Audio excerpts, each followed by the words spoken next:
When Officer Darren McConnell was shoved into back seat of a police cruiser, cuffed and red-faced, he wasn't just arrested. He was immortalized. The gun he aimed at Marcus Braxton's chest had become more than a weapon. It was a symbol now of power unchecked, of hate under a badge, of the twisted mirror that reflected America back at itself. And as the rain fell harder, the footage spread faster. By the time the funeral ceremony ended, millions had already seen it. The video was grainy, captured from dozens of angles, body cams, phones, drones, news cameras, but the details were painfully clear. Asterisk McConnell screaming, "Drop it!" Asterisk Marcus calmly raising his hands, visibly unarmed. Asterisk the unmistakable sound of a safety click. Asterisk the heroism of Colonel Holmes stepping between them. Asterisk the chaos that followed. News outlets scrambled to find the original footage. Within hours, CNN was broadcasting on repeat under cheering. Cop draws gun on black general's son during military funeral. The hashtags began trending immediately. Hashtag funeral target, hashtag Braxton Strong, hashtag gun at grief, hashtag Black While Mourning. And then the most powerful one of all, hashtag never again on American soil. Global leaders, from France to South Africa, issued statements of condemnation. One European paper ran a full-page photo of McConnell with the headline, "The American Uniform, Still Divided," at embassies in Nigeria, Ghana, and South Korea, where Braxton had once commanded peacekeeping units. Memorial candles were lit. Veterans around the world took to social media to express their shame and fury. I didn't serve 20 years for this. The real threat wasn't foreign.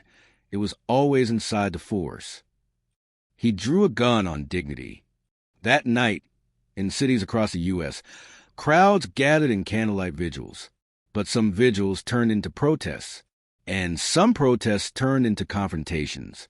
In Atlanta, a group of veterans locked arms in front of riot police, chanting, "Not in our name. Not again."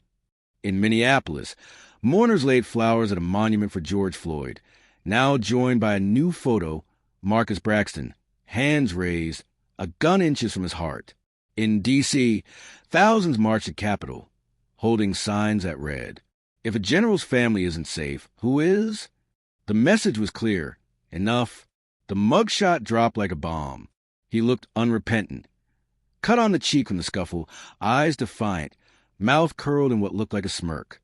The caption beneath it read, "Darren McConnell, 44, charged with attempted murder, aggravated assault with a deadly weapon, official misconduct, and civil rights violations."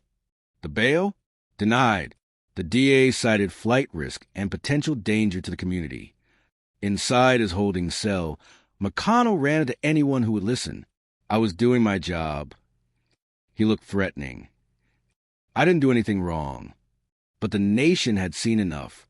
In the days after the funeral, Marcus and Celeste Braxton were moved to an undisclosed location for their safety. Threats had begun pouring in voicemails, emails, letters. "I hope he finishes the job next time," one read. But just as many messages were full of love. Asterisk, "Your father raised a lion." Asterisk, "We mourn with you." Asterisk, "You are not alone." Marcus refused interviews. For now, he spent his days in silence, walking the field behind a family friend's estate, replaying it all in his head. How close he had come to death, how his father had warned him about this very thing, how calm he had felt, not out of bravery, but out of exhaustion. He later told a therapist, "I wasn't scared when he pointed that gun. I was tired. I thought, so this is how it ends? A program in one hand and a bullet in the other." While Marcus grieved in private, Colonel Reggie Holmes became a national icon overnight. He was called the Human Shield, the last real Marine, America's moral backbone. Memes of him standing in front of McConnell's gun flooded the internet. A painting of the moment, titled "Stand Between," hung in the Smithsonian within a month. Holmes refused most interviews, but he gave one powerful statement at a press conference. "I didn't step in front of that gun because I'm brave.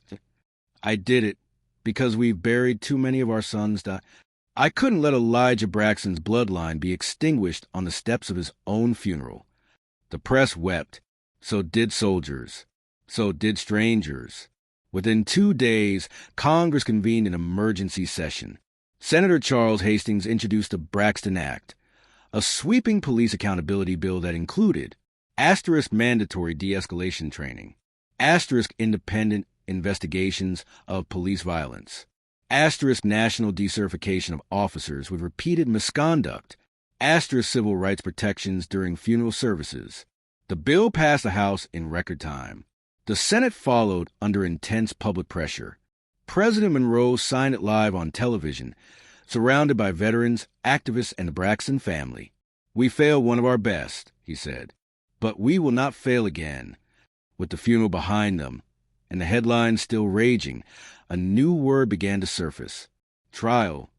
Dare McConnell was set to be prosecuted not just as a rogue officer, but as a symbol of state violence.